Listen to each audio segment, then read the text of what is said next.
ایک مجاز آیا، ایک فیشن آیا، ساری عورتوں نے پیچھے جانے کو۔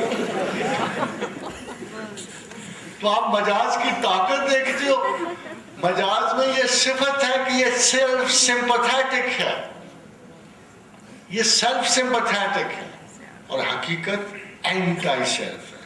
وَأَمَّا مَنْ خَافَ مَقَامَ رَبِّهِ وَنَهَى النَّفْسَ عَنِ الْهَوَىٰ۔ اور خواتین و حضرات، دوسری بڑی امپورٹنٹ چیز ہے، ایوری مسٹک از اے ویڈر، اس کو ویڈنگ کہتے ہیں۔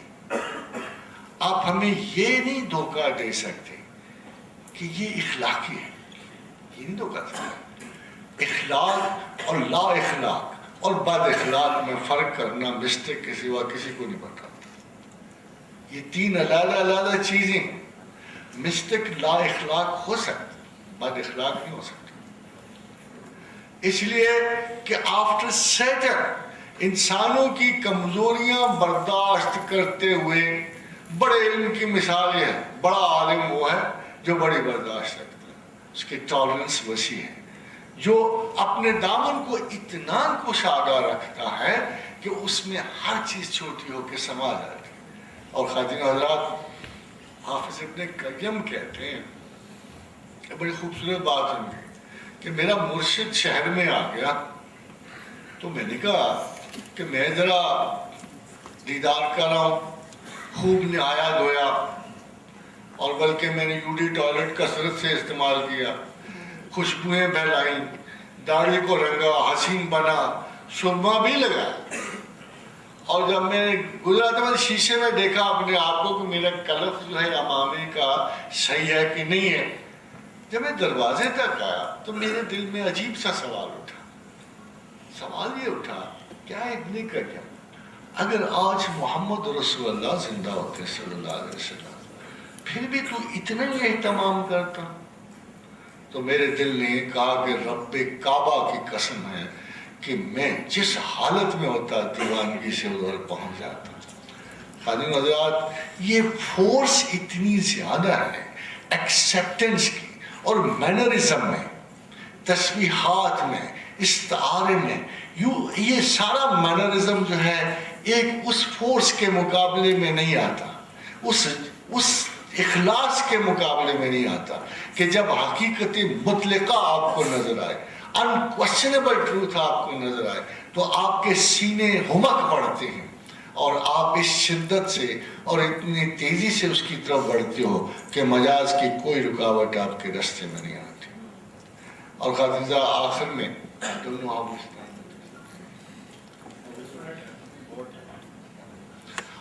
حضرات، آخر میں مجاز اور حقیقت بالکل ایک ہی واقعے میں آپ کو بتا رہا ہوں کہ خواجہ فرید الدین گنج شکر ہانسی میں آئے، لشکر اترا ہوا تھا، لشکر نے سنا کہ خواجہ فرید الدین کہیں آئے ہوئے، تو انہوں نے اپنے امراء سے کہا کہ ہمیں تو ہر صورت ملنا، بغاوت ہو گئی۔ افسروں نے بڑا کہا کہ this is against the sense of duty, انہوں نے کوئی سوال ہی نہیں پیدا ہوتا، ہم تو ضرور جائیں گے اور خواجہ فرید کو ضرور ملیں گے۔ آخر افسروں نے نا چھٹی ڈکلیئر کر، جب چھٹی ڈکلیئر کر دی، خواجہ فرید کو انہوں نے اوپر مسند میں بٹھا دیا اور لشکر نے ملنا شروع کر دیا۔ پھر اور لوگ آئے، بہت بڑا ہجوم صبح سے لے کر شام تک۔ خواجہ بڑے تنگ تھے، حضرت کا لباس کم ہونا شروع ہو گیا، لبادے ٹوٹنے شروع ہو گئے، جو کف پھٹنے شروع ہو گئے، جس کے آپ جو ٹوٹا لگا تبرک کے طور پر لے کے چلتا بنا۔ بس میرا خیال میں آخر میں وہی حال رہ گیا ہوگا جو یورپ سے آئے ہوئے لوگوں کا ہم کرتے ہیں۔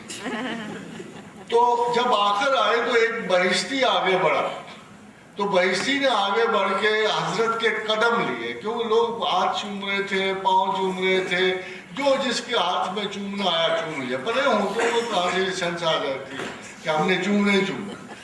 تو وہ بیچارہ اتنے تنگ تھے کہ جب ایک بہشتی نے پلٹ کے پاؤں لیے تو انہوں نے کہا آخر تم لوگوں کو شرم نہیں آتی ہے؟ خواجہ فرید نے کہا تم لوگوں کو شرم نہیں آتی ہے؟ تم ہمیں کیا سمجھتے؟ وہ تو صاحب بڑا انٹلیکچوئل نکلا، وہ تو سینہ تان پہ کھڑا ہو گیا۔ اس نے کہا فرید تجھے کون چاہ رہا ہے؟ تجھے کون مانتا ہے؟ تو ہماری طرح انسان ہے، ہمیں تو گمان ہے کہ خدا تجھ پر میرے پاس۔ تو مجاز ہے، اور ہمیں تو یہ شبہ ہے کہ حقیقت تجھ پہ مہربان، تو اس ذات قدوس کی عکاسی کر رہا، تجھے کیا حق ہے برا منانے کا؟ ہم تجھے نہیں چوم رہے، نہ تجھے چاٹ رہے ہیں، نہ تجھے ہم رسپیکٹ کر رہے ہیں، ہم خوش طرح باشد کہ سر دل برا گفتہ آیت در حدیث دیگراں۔ بہتر تو یہ ہے کہ محبوب کی باتیں کسی اور پیرائے سے کی جائیں، کسی اور ڈھنگ سے کی جائیں، کسی ذات کے پردے میں چھپا کے کی جائیں، بہت عریانی صرف حقیقت ویری کرول ویری گروسم۔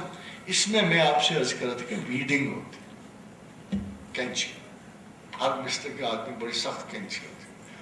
فرض کرو آپ شاعر ہیں، آپ شاعری فرما رہے ہو، آنکھیں آسمان سے لگی ہیں، آرم چیئر ٹوٹ پھوٹ رہی ہے، آپ فکر شعر میں ہیں، مگر جب یہ فکر شعر آپ کی طلب حقیقت میں حائل ہو جائے، جب یہ فکر شعر آپ کی ذات کو اس رخ سے ہٹا دے، تو ایک مسٹک کا ایٹیچیوڈ یہ ہے کہ وہ اسے کاٹ دے گا۔ جیسے آپ اپنے گھروں کے باہر بوگن ویلا کی اور کسی بھی ٹرالر کرالر کی پیراسائٹ کی رگیں کاٹ دیتے ہو نا، جو آپ کی حقیقت کے راستے میں آتا ہے، ایگزیکٹلی دی سیم وے ایک مسٹک حقیقت کی تلاش میں حائل ہونے والے ہر جذبے کو کاٹ دیتا ہے، وہ شاعری کاٹ دیتا ہے، وہ ناموری کاٹ دیتا ہے، وہ عجب ذات کو کاٹ دیتا ہے، اشتہائے نفس کو کاٹ دیتا ہے، مال و زر کی حوث کو کاٹ دیتا ہے۔ زینا للناس حب الشہوات من النساء والبنین والقناطیر المقنطرۃ من الذهب والفضة والخیل المسومۃ والانعام والحرث ذالک متاع الحیاۃ الدنیا واللہ عندہ حسن المآب۔ اللہ کے پاس اس سے بہت بہتر ہے، اور اسی لیے I come back again to my original first sentence when I told you کہ نفس انسان نے حقیقت سے ڈائیورٹ کرنے کے لیے مجاز سے بدتر صلاحیت انسان کو کوئی نہیں، وما علینا الا البلاغ۔ سات زمینیں، سات سر، سات رنگ، یہ اس کے بارے میں مطالعہ کریں گے تو آپ کو پتہ لگے گا کہ بہت سارے نمبرز بہت ساری چیزوں کے لیے مخصوص ہیں، جیسے 19 فرشتے جہنم میں، 19 فرشتے جنت میں، 19 فرشتے بسم اللہ الرحمن الرحیم میں، جیسے 8 کا عدد کسی اور چیز کے لیے، تو پوری مختلف اعداد کے مطابق، جیسے 4 ہیں، جیسے عرش کا جو پایا تھامے ہوئے جو ملائکہ ہیں 8 ہیں، 4 ہیں، اللہ نے ہر جگہ مختلف اعداد سے چیزیں بنائی ہوئی ہیں، ان میں 7 کا عدد اس نے صرف زمین و آسمان کی تخلیق میں رکھا ہے، مگر دراصل یہ 7 نہیں ہے، یہ 49 ہے، یعنی 7 کا ایک توارد ہے جس نے چلنا ہے۔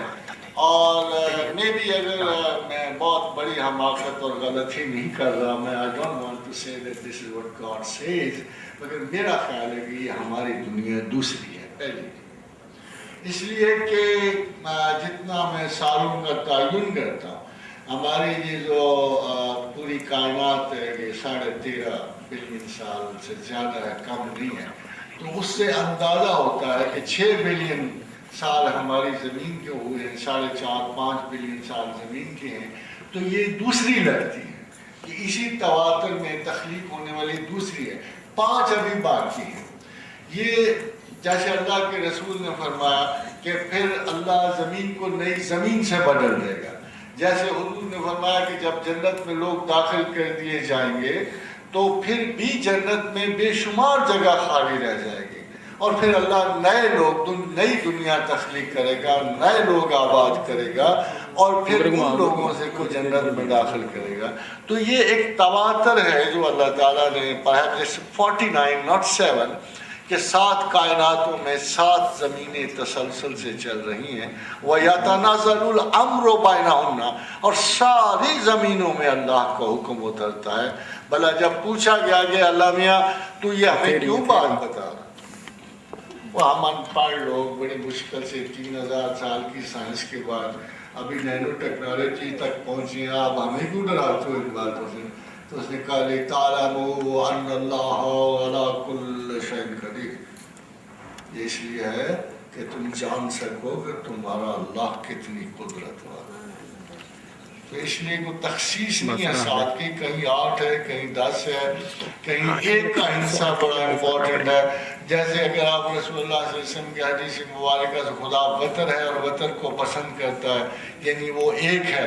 اب اس چکر میں بھی وتر ایک پڑھتا ہوں، پتہ ہے آپ کو، اس لیے کہ 3 پڑھوں تو بار بار بھول جاتا ہوں، جب سے مغالطہ پڑ جاتا ہے۔ جب سے یہ حدیث پڑھی ہے کہ خدا وتر ہے اور وتر کو پسند کرتا ہے، وہ ایک ہے اور ایک کو پسند کرتا ہے، تو میرے لیے بڑی آسانی ہوگی، میں عشاء میں ایک وتر پڑھ کے بڑے آرام سے۔ تو بہت سارے عادات جو ہیں، بہت ساری چیزوں کو ایکسپلین کرنے کے لیے ایک عدد نہیں، اللہ تقریباً سارے ہی اعداد استعمال کرتا ہے ڈفرینٹ جگہ۔ اعداد ہیں ہی اسی کے، پھر اس کی مرضی۔ تو صاحب جی جی بلائنڈ فیتھ ایمان بالغیب جو ہے اس میں کیا؟ سب ایمان بالغیب بالکل درست ہے، مگر ایمان بالغیب جو ہے اللہ کے بعد ہے۔ لیکن آپ جب بولے جب خداوند کریم یہ فرماتے ہیں کہ جب تم اگر فرض کرو میں آپ کو ایک اسٹیٹ آف مائنڈ بتا دوں، جیسے اہل کفر تھے، مکہ میں تھے، اور اللہ تعالیٰ انہیں بار بار کہتا ہے تم غور و فکر کیوں نہیں کرتے؟ اگر تم غور و فکر کرو تو اپنے اللہ کو جانو گے، پہچانو گے۔ اگر تم غور و فکر کرو تو کم از کم تم ان کم بخت پتھروں سے نجات پا لو گے۔ پھر اس نے مثال بھی دی، جیسے ابراہیم نجات پائے، جیسے انہوں نے ایک بڑی مضبوط دلیل کے ساتھ اس کافرانہ آرگومنٹ کو منقطع کیا، جیسے حضرت ابراہیم اے پرائری میتھڈ ہے، اور حضرت ابراہیم نے سب سے پہلے عقل کا استعمال کیا، گریجولی مارچ فارورڈ انڈکٹیو اور ڈیڈکٹیو لاجک استعمال کرتے ہوئے اللہ تک پہنچ گئے۔ بلکہ خدا نے بہت نفرت کا اظہار کیا، ان شر الدواب عند اللہ الصم البکم الذین لا یعقلون، کہ میرے نزدیک بدترین جانور وہ ہیں جنہوں نے کبھی غور و فکر نہیں کیا اور اندھوں اور بہروں کی طرح میری آیات پہ گرتے ہیں۔ اور اہل کفر کو سب سے بڑا طعنہ اللہ یہی دیتا ہے کہ اگر تم اپنے آباء و اجداد کی یعنی عادات پہ نہ ہوتے اور اندھا دھند جو ہے میری آیات پہ نہ گرتے، غور و فکر کرتے، سوچتے سمجھتے، تو یقیناً مجھے پا لیتے۔ خادم حضرات، یہاں ایک بہت بڑا ایک آیت کا میں آپ کو ریفرنس دینا چاہتا ہوں۔ خدا کیا چاہتا، کیوں بندے کی پیدائش کا سبب کیا تھا، اس کو اٹھانے کا سبب کیا تھا؟ تو اس نے کہا کن تو کنزن مخفین، میں ایک چھپا ہوا خزانہ تھا، ما احببت، مجھے اس بات سے انس پیدا ہوا کہ میں جانا چاہوں، انورفا، کہ میں جانا چاہوں، پہچانا چاہوں، فخلقت الخلق لیعرفونی، میں نے مخلوق کو اپنے تعارف کے لیے پیدا کیا۔ بہت سارے لوگ کہتے ہیں یہ حدیث جو ہے اتنی مستند نہیں ہے، مگر میں کہتا ہوں کہ اس سے بڑا یعنی اقرار اللہ تعالیٰ نے قرآن حکیم میں کہا اِنَّا عَرَضْنَا الْأَمَانَةَ عَلَى السَّمَاوَاتِ وَالْأَرْضِ وَالْجِبَالِ فَأَبَيْنَ فَأَشْفَقْنَ مِنْهَا، ہم جب امانت عقل و شعور کو پیش کر رہے تھے تو ہم نے زمین و آسمان ہر مخلوق کو پیش کیا، سب ڈر گئے، بھاگ گئے۔ وَحَمَلَهَا الْإِنسَانُ، انسان آگے بڑھا، اس نے کہا یہ اتنی کون سی خلافت زمین و آسمان مل رہی ہے، جنت مل رہی ہے، لالچ تو کھاتا ہی ہے انسان، بڑی یوجلت میں آگے اس نے کہا لاؤ جی مجھے دو، یہ کون سا اللہ پہچاننا کون سا مشکل ہے، انہو کان ظلوما جہولا، اللہ نے کہا بڑا ظالم اور بڑا جاہل۔ تو اتحاد دیکھیے کہ مفسرین نے ان دونوں لفظوں کا بھی مطلب غلط سمجھا۔ فرض کرو اگر آپ اللہ کہہ دے آپ کو کہ آپ ظالم و جاہل ہو، اس کے بعد سزا کون سی رہ جاتی؟ دیکھو سزا ہی نہیں رہتی۔ اگر آپ کو اللہ نے کہہ دیا جاہل ہے تو میرا یہ دماغ مانتا ہی نہیں ہے کہ اللہ کسی کو جاہل کہہ کے سزا دے، تو پھر تو آپ کا قصور ہی کوئی نہیں ہے۔ میں جانور کو کیا کہہ سکتا ہوں؟ اگر جانور کے پاس عقل نہیں ہے اور میری گستاخی کر رہا ہے تو میں اس کو کیا کہہ سکتا ہوں؟ ماروں پیٹوں گا۔ تو پھر اللہ پہ یہ لازم نہیں رہتا کہ وہ انسان کو سزا دے. اس نے کہا میں مہربان ہوں, پھر سارے بخشے جانے والے, انکار کرنے والے. مگر دراصل ان جملوں کا بڑا سادہ سا مطلب تھا کہ اس نے اپنے ساتھ انصاف نہیں کیا, اس نے اس چیز کے ساتھ بھی انصاف نہیں کیا جس کو اس نے اٹھایا. He underestimated the job. He overestimated himself. ان دونوں اس آیت کا بڑا سادہ سا مطلب تھا کہ he underestimated the job, he overestimated himself. آج ہم اللہ کی ججمنٹ کو چھوڑ دیں. آج کے زمانے میں جب ہم آپ سے 7 ارب کی 7 بلین کی آبادی کو دیکھتے ہیں اور مسلمان دیکھتے ہیں, کافر دیکھتے ہیں, سارے لوگ, ہمیں حیرانی سے دیکھنا پڑتا ہے کہ اللہ سچ ہے. اتنے سارے انسان اتنے زیادہ عقل کے زمانے میں, بلوغت فکر کے زمانے میں, جب ہم یہ دیکھتے ہیں کہ جملہ انسان جو ہے وہ جہالتوں کے باعث خدا کا انکار کر رہا ہے. ہمارا دوست ہے پیچھے, 1 بلین انسان ادھر میں ہے, ادھر 1 بلین. دیکھو کتنی عجیب سی بات ہے کہ ہم یہ یقین رکھنے والے اللہ پہ 15 کروڑ ہیں اور ہمارے ارد گرد کم از کم 3 بلین لوگ جو ہیں, ایک مشرک ہے, ایک کافر ہے. دی کیوں؟ تو میرا خیال ہے کہ قرآن میں اس سے زیادہ مؤثر و خوبصورت آیات میں نے نہیں دیکھی جہاں انسان کے اوریجن کو اللہ خود بیان کرا کہ حل اتی علی الانسان حین من الدہر لم یکن شیئا مذکورا, کہ بلا شبہ صدیاں, پتہ نہیں کتنے قرنہا قرن سے, برسہا برس, صدیوں انسان زمانے میں ایسے رہا کہ کوئی قابل ذکر شے نہ تھا. To put it in the words of Professor Wilder, وہ کہتا ہے کہ maybe he was like an algae, maybe he's a particle, he was somewhere in the shape of a grass and attached with some kind of a tree, اور اتنا منحنی سا ایک غیر وجودی سی شے تھی اور اس کے بارے میں کسی کو کچھ پتہ نہیں تھا. ایک ہیچ مقدار ذرہ تھا جو کسی کیچڑ میں الجھا ہوا تھا, اور خدا اس کی طرف اشارہ کر رہا ہے کہ حل اتی علی الانسان حین من الدہر لم یکن شیئا مذکورا, کہ یہ تو کوئی قابل ذکر شے نہ تھا. He was nothing at all. پھر دیکھیں آدم is mentionable, it's not آدم. جس کا ذکر اللہ کر رہا ہے وہ آدم نہیں ہے, یہ وہ ہستی ہے جو نان مینشنیبل تھی. پھر اللہ نے کہا انا خلقنا الانسان من نطفۃ امشاج, پھر انسان کو ہم نے ڈورے نطفے میں ڈال دیا. دیکھیں ابھی بھی آپ کے جسم انسان میں پہلا نطفہ بھی موجود ہے, دوسرا بھی موجود ہے. یعنی اگر آپ غور تو انسان اور اگر عورت اور مرد اگر جوڑا ہے تو آپ کے اندر وہ بھی چیز موجود ہے, امیبا موجود ہے, جس سے آپ کو امیبک ڈائسینٹری جو سنگولر سیل ہے, پیرامیشیا سنگولر سیل ہے. ابھی تک سنگولر سیل کی سٹیٹ ہمارے ساتھ ہے, جس کو ڈائسینٹری ہو جاتی ہے اگر اس کو معائنہ کرا تو پتہ ہے کہ امیبک ڈائسینٹری, تو امیبا ابھی تک سنگل سیل میں موجود ہے. ہمیں دور جانے کی ضرورت نہیں اس کو ڈھونڈنے کے لیے. تو خداوند کریم کہتا ہے پھر تم نے میں نے اس کا نطفہ مخلوط کرنا شروع کر دیا.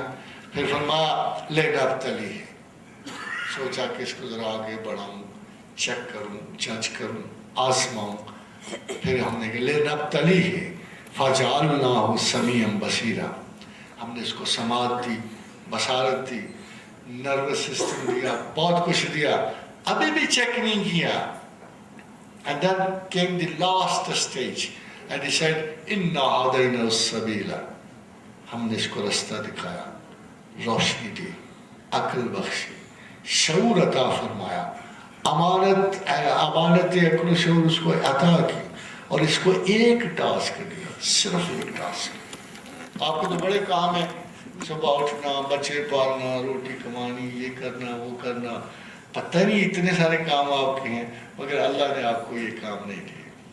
خادم حضرات, اللہ نے صرف ایک کام آپ کو دیا, اِنَّا هَدَيْنَا السَّبِيلَ اِمَّا شَاكِرٍ وَإِمَّا كَفُورًا. تمہیں ساری عقل و شعور اس لیے بخشی ہے, چاہو تو ہمیں مانو, چاہو تو انکار. اتنا بے نیاز استاد ہی نہیں کہتے. آپ یقین کرو کہ میں نے اتنا بے نیاز استاد زمین و آسمان میں کو دیکھا ہے. He is the first and the last teacher. ہمارے یہاں ٹیچنگ میں سوشلزم آیا, آدھے استاد سوشلسٹ ہو, آدھے مولویوں کے ریجنٹلی ڈیفینڈنگ دی ریلیجن، ادھر سے ریلیجن پہ اٹیک آ رہا تھا، ادھر سے ریلیجن ڈیفینڈ ہو رہا تھا.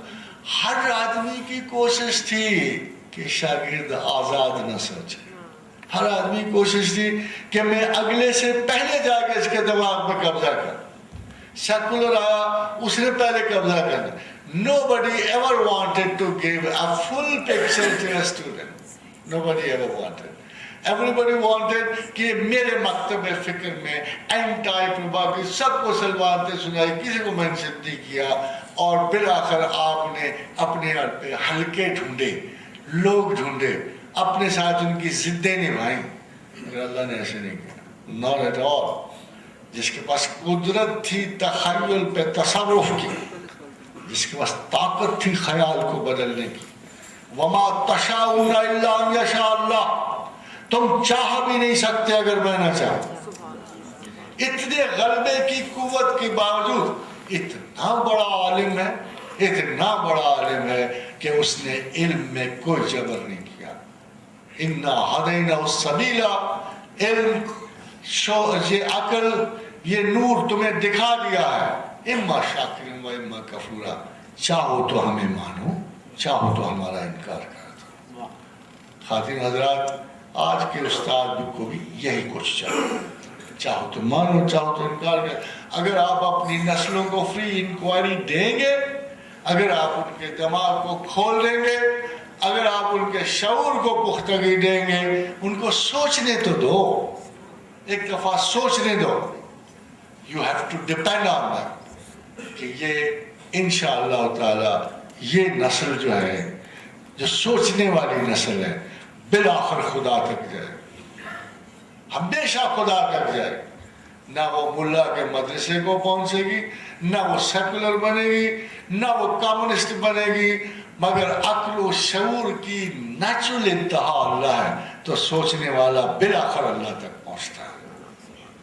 یہ جو آپ نے بتایا تھا کہ آپ کا جو خیال تھا دنیا ایک پہلے بھی تھی اور ایک اس کے بعد 5 اور، تو جو معراج پہ حضرت محمد صلی اللہ علیہ وسلم نے لوگوں کا حال دیکھا تھا، سزائیں اور کچھ لوگوں کو جزائیں مل رہی تھی، تو وہ ہمارا فیوچر ہے یا وہ ہم سے پچھلی ایک تھی اور پھر قیامتیں بھی ساتھ؟ میں یقین سے نہیں کہتا، اس میں 2 پہلو ہیں. ایک تو پہلی دنیاؤں کے لوگ اور دوسرے ہمارے علاماتی لوگ جو پہلے سے گزر گئے ہوں. تو امکان یہ ہے کہ شاید وہ پہلے دنیاؤں کے لوگ ہوں جو ہم سے پہلے گزر، کسی اور بھی دنیا سے لوگ ادھر جا سکتے ہیں. جہنم تو ریزروائر ہے ہر قسم کی فیلئر کا. وہ اصل جہنم کو اتنا عجیب و غریب مقام بنتا نہیں. آپ نے دیکھا ہوگا جاپان میں جب گاڑیاں بوڑھی ہو جاتی ہیں، میں نے کئی دفعہ فلم میں دیکھا، پھر ان کی کرشنگ کی جاتی ہے، پھر آگ میں جلایا جاتا ہے، دوبارہ اس کو میلٹ کر کے لوہا ٹھیک کر کے پھر اسے ری شیپ کیا جاتا ہے. مگر انسان کی بدقسمتی کہ وہ ایک دفعہ اگر انکار خداوند میں چلا جائے تو دوبارہ اس کو ری شیپ کرنا بڑا مشکل ہے. اللہ نے کہہ دیا ہے کہ اگر میں 100 مرتبہ ان منکرین کو دوبارہ زمین پہ بھیجوں تو یہ دوبارہ اسی طرح کریں گے جیسے انہوں نے پہلے کیا. It is a sign of total failure. It's a sign of total failure. مگر 100 مرتبہ کے استعارے سے مجھے لگتا ہے کہ اللہ زمین پر ہر انسان کو کم از کم 100 چانسز دیتا ہے. 100 چانسز. خاتون حضرات، میرے ہاتھ میں ایک سوال ہے، مجھے شبہ ہے کہ وہ بعد میں پریشان نہ ہوں، ان کا سوال پڑھ دیتا ہوں. It is said that Allah like ibadat which is continuous or persistent, whether little or big. Please tell me how we develop this habit of persistency. دیکھو تو عمر کے ساتھ ہوتا ہے کہ وہ کہتے ہیں در جوانی توبہ کردن سوائے پیغمبرہ. تو جوانی ذرا مضطرب ہوتی ہے، پریشان حال ہوتی ہے. کیونکہ جیسے آپ فوجی دیکھتے ہو، جیسے آپ دیکھو ملا کی تربیت ہے، مار پیٹ کر کے بچوں کو شروع سے ان کے دماغ قابو کر کے آخر انہیں 5 وقت پہ لگائی دیتے ہیں. مگر عبادت جو ہے نا، عبادت یہ محبت سے ہوتی ہے. محبت کے بغیر آپ عبادت کر نہیں سکتے. فرض کیجئے میں تو نہیں جانتا آپ کی عمر کیا ہے، مگر اگر آپ تھوڑی سی عمر، کسی بھی عمر میں آپ کو محبت ہو جائے تو آپ چھت پہ محبت فرما رہے ہو, غسلخانے میں محبت فرما رہے ہو, بازار میں محبت ہی آ رہی چلی. آپ جناب کو سیب خریدنے جا رہے ہو تو محبت کے لیے, خوشبو ڈھونڈ رہے ہو تو محبت کے لیے, اوپر سے حکم آ گیا تو بس آپ کی ساری زندگی ادھر ہی گزر گئی. تو جب محبت آ جائے نا کسی انسان میں, محبت, اور تھوڑا سا فرق ہے, ایک تو ہوتی ہے جسمانی محبت ہوتی ہے, ایک محبت اللہ تعالیٰ اپنے لیے ویلیوز کو استعمال کرتے ہیں. جب کسی بندے کو آپ ہائر ویلیو پہ لے جائیں تو محبت پیدا ہوتی ہے, اور جسمانی ویلیو پہ آ جائیں تو پھر مودت پیدا ہوتی ہے. مودت جسمانی اور محبت جو ہے وہ کوالٹیٹیو. تو جب آپ کو کسی سے محبت پیدا ہو جاتی ہے تو کہتے ہیں لفظ لیبر از سویٹ. محبت کی نوکری تو بڑی میٹھی ہوتی ہے.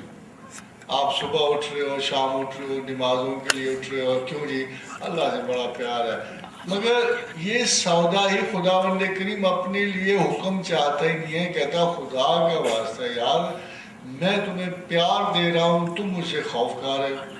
اگر ایک دفعہ کسی نوجوان کی آنکھ سے اللہ کے لیے, خالص اللہ کے لیے ایک آنسو نکلا تو اس پہ نار دوزخ ہمیشہ کے لیے حرام ہے. کمال کی بات ہے, ہمارے ایک آنسو بھی نہیں اللہ کے لیے نکل سکتا, اس کی محبت بھی نہیں نکل سکتی. وہ ایک صاحب آگے کہیں گے میرے بیٹے نے, ینگ آدمی تھے 19-20 میں, کہتے تہجد شروع کر دی. میں نے کہا یار اسے محبت کا سرسام ہو گیا ہے, اس کا علاج کروا. کہتے ہیں نہیں بڑا مذہبی ہوگا. میں کہا تم پاگل ہے, یہ عمر ہے تہجد کی, جا اسے جا کے چیک کرا, وہ تو اللہ بیچ رہا ہے محبت کے لیے. تمہارا دماغ ٹھیک نہیں ہے, جا کے اس کو چیک کروا, وہ کیا گزرا دماغ ہے, وہ محبت کے لیے اللہ میاں کو پورا استعمال کرنے کی کوشش کرے. مگر خاطر و حضرات آپ خود ہی غور کرو, آپ ایک مجاز کے لیے حقیقت کو استعمال کرنے کی کوشش کرو گے تو آپ کا اللہ کون ہوگا؟ وہ تو ٹھیک کہتا تھا, وہ کسی نے مجنون لیلا, آپ کو پتا بہت رات کی طرح تھی, اماوس کی رات کی طرح تھی, کافی دشوار رنگ تھا اس کا, پتہ نہیں اس کو نظر کیسے آتی ہے. وہ بادشاہ نے اسے بلایا اپنے حضور, تو اس کی شکل دیکھی تو بڑا حیران ہوا اور کہنے لگا گفت لیلا اور خلیفہ کہاں تو ہی, تو ہے وہ تو حیران پریشان رہ گئے. اتنی بڑی داستانی محبت جس میں قائم تھی, صحراؤں کے ذرے ذرے تک مجنون کا پیغام پہنچا ہوا.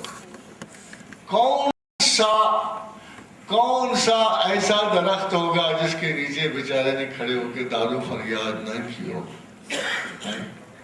میں تو کہتا ہوں کہ میرا خیال ہے محبت تو پتہ نہیں اس کو تھی نہیں کسی سے, مجنون کو شاید اپنے آپ ہی سے محبت تھی کہ اس جنگل میں اکیلا ہے, مجھے جانے دو, خوب گزرے گی جنگل بیٹھے گے دیوانے. تو اگر مصر کافی سنا تو اس نے کہا گفت لیلا را خلیفہ کہاں تو ہی, تو ہے وہ, کس تو مجنون شد پریشان و غبی, وہ تیرے لیے پریشان. اب بادشاہ کو تو یقین نہیں آ سکتا.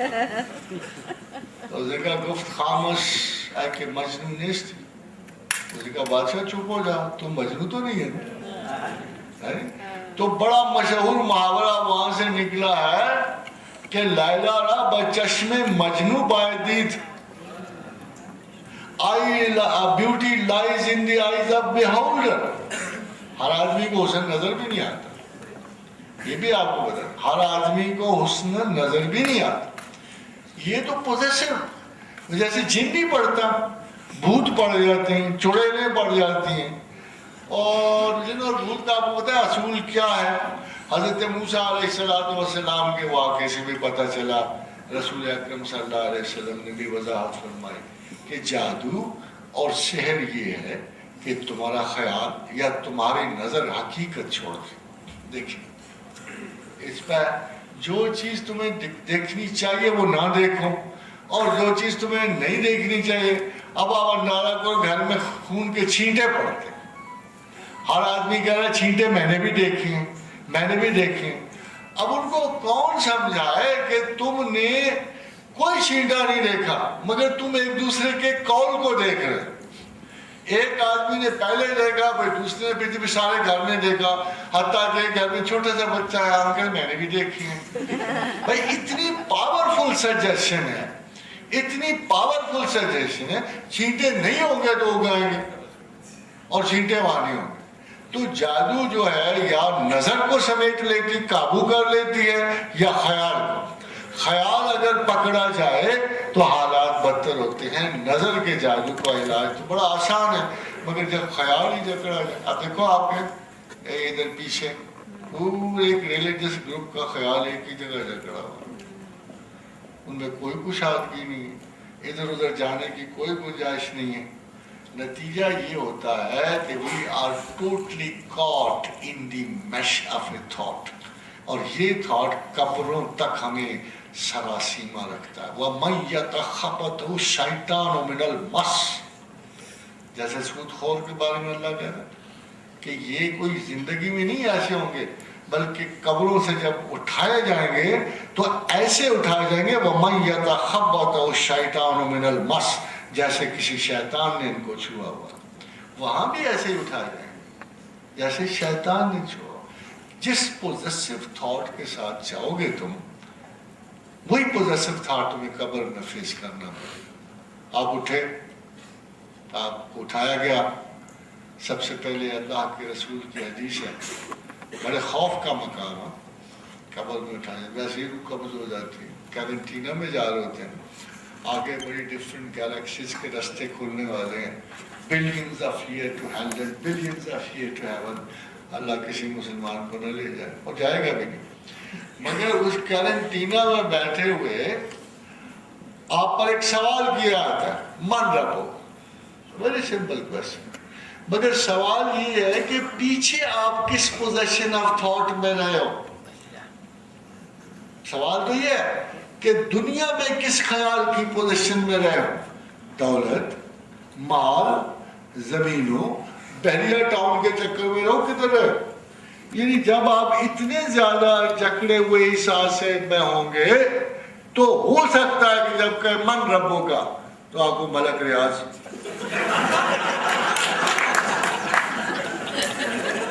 پتہ لگتا ہے.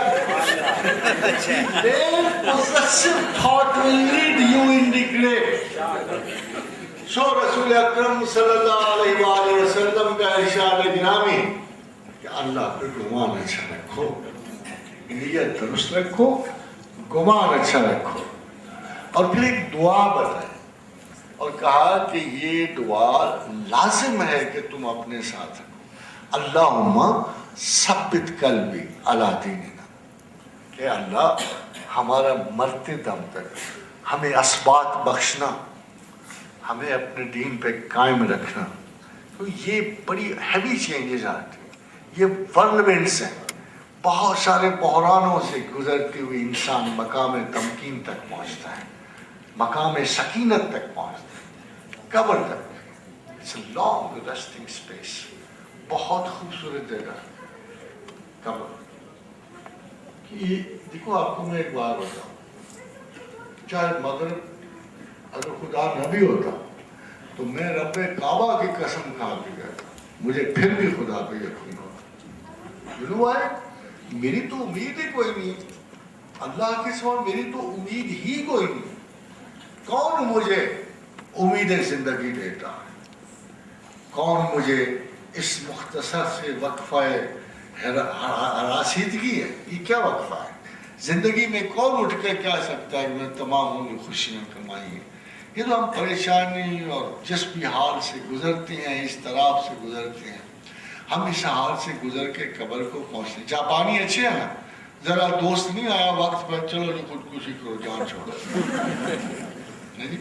مگر ہمیں یہ سوچنا پڑتا ہے کہ بھائی اگر ہماری زندگی اتنی ہی مختصر ہے، ہمیں یہ بس 60 سال 70 سال بلینز اور ٹریلینز آف کاسماس میں ہمیں کیا ملا ہوا ہے؟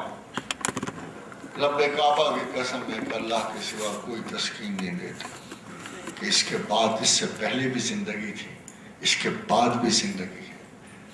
تم ایٹرنل ہو، کائناتی زندگی والے ہو. Well, our mother has done a great job. نہ میری مانتے ہیں نہ سنتے ہیں، ہر وقت اللہ سے ڈرتے رہتے ہیں. تو میرا خیال ہے پہلی کوانٹم جمپ جو ہے عورت نے لگائی، پہلی شعوری جمپ جو ہے نا وہ خاتون نے لگائی. لگا چلو ٹھیک ہے، ابدیت تو ملے گی نا، چاہے جہنم میں ملے، زندہ تو رہوں گی نا میں اس ایٹرنٹی کے اس ماحول میں. میں نے تھوڑی سی زندگی لے کے کیا کرنی. اب وہ تو کھا بیٹھے نا. اب حضرت آدم علیہ السلام وہ ہمارے ماں باپ، ان پہ ہماری جانیں قربان، وہ تو پھنس گئے نا آ کر. دیکھو یار دو فرق پتہ لگے آپ کو. عورت نے کوانٹم جمپ لگائی نا، مرد کی پہلی صفت دیکھی، دوستی نہیں چھوڑتا.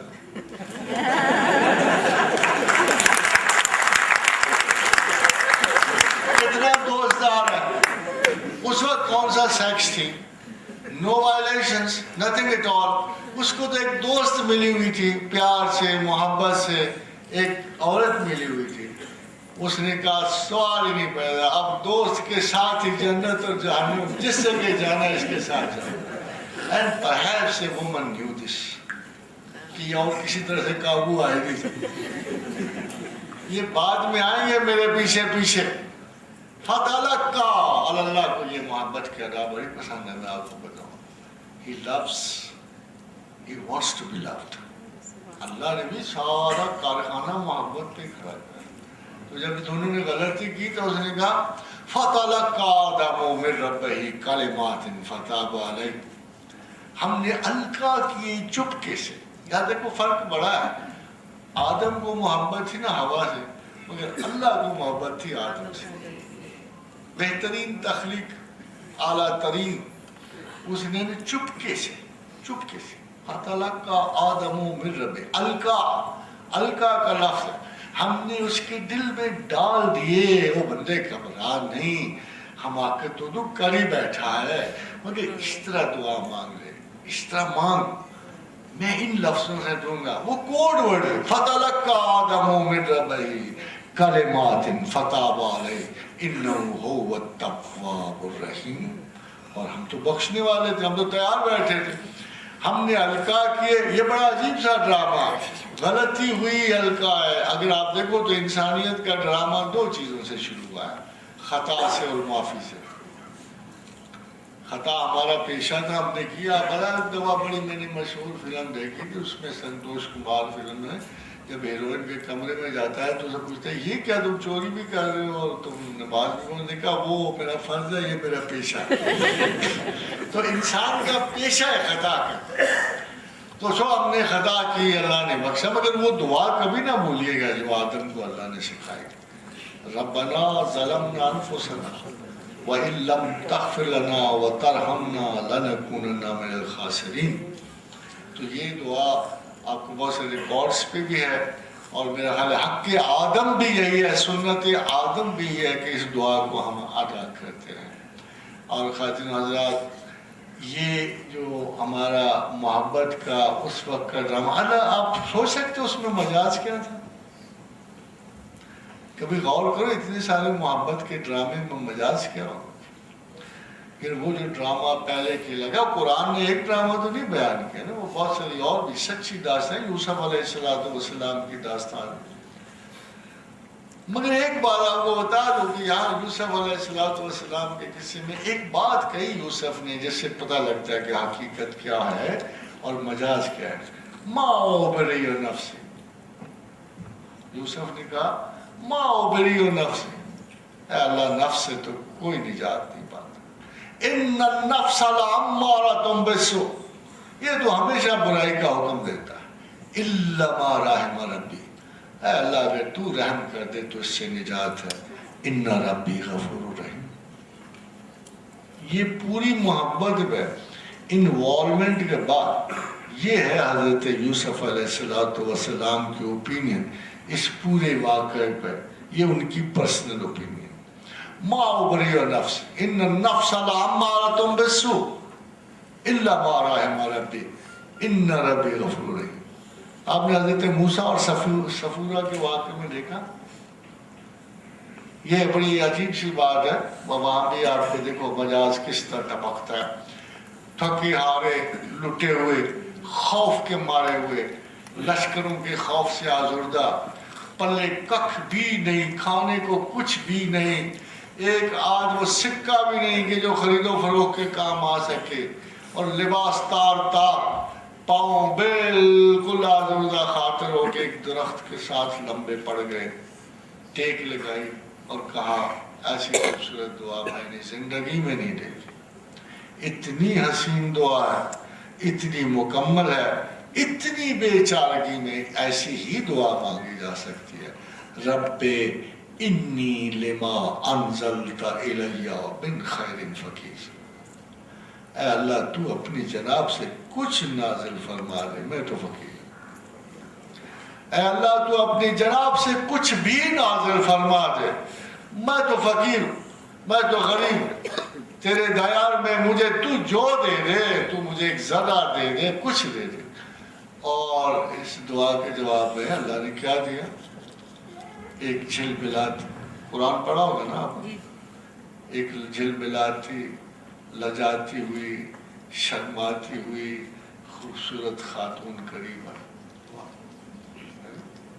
اور یہ حضرت صفورہ ہے۔ God is not less romantic۔ اور خادم حضرات دیکھو اپنے لیے کیا کہتا ہے، جاؤ حسنۃ علی العباد، اے لوگوں بڑی حسرت ہے، بڑا افسوس کی بات ہے، یار تم نے پیٹرن ہی نہیں دیکھا، وہ میں کیا چاہ رہا ہوں، وہ قہار، وہ جبار، وہ بھائی ٹھیک ہے وہ تو میں ہوں، وہ تو کہتا ہے، مگر یار تمہارے لیے تو نہیں ہوں، تم کیوں نہیں غور کرتے اس بات پر؟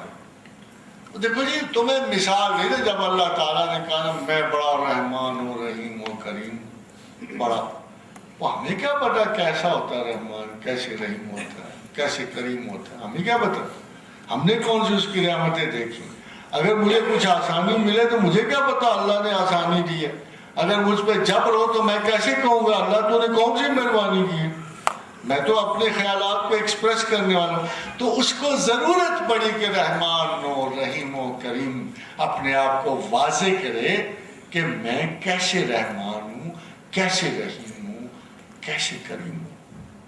تو اس نے کہا دیکھو الحمدللہ رب العالمین، وما ارسلناک الا رحمۃ للعالمین، دیکھو یہ شخص ہے نا، یہ رحمت للعالمین ہے نا، اس کو دیکھ لو تمہیں سمجھ آ جائے گا کہ میں کیسے رحمان رحیم۔ ویسے خاتون حضرات کبھی آپ نے رسول اللہ صلی اللہ علیہ وسلم کی زندگی مبارکہ پوری پڑھی ہو، کوئی ایک واقعہ آپ کو یاد ہے، کوئی ایک واقعہ جس میں قہر و جلال کے اس عظیم پیکر میں، جیسے رسول آپ تھے، یا کسی کو ٹیچنگ میں، یا کسی کو دشنام ترازی میں، کسی کو بھوکا مارنے میں، کوئی ایسی چیز یاد ہے آپ کو اپنے رسول کے بارے میں؟ پھر اللہ کہتا ہے یار اگر تمہارا رسول ایسا ہے تو پھر میں کیسا ہوں؟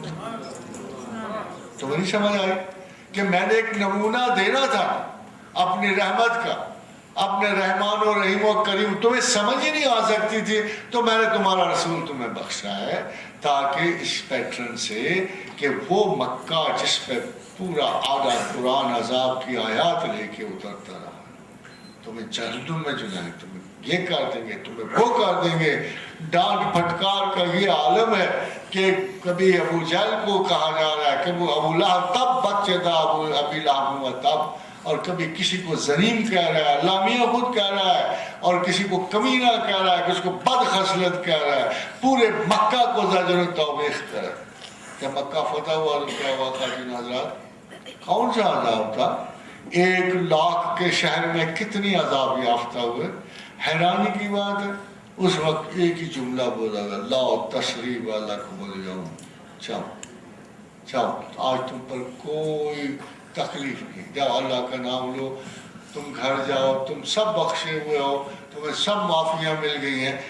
یہ رحمت کی ایک مثال اس نے اپنے رسول اکرم کی شخصیت مبارکہ میں دی، اور عبد الرؤوف نہیں کہا، عبد الرحیم نہیں کہا، بلکہ اپنے جیسا رؤوف الرحیم کہا۔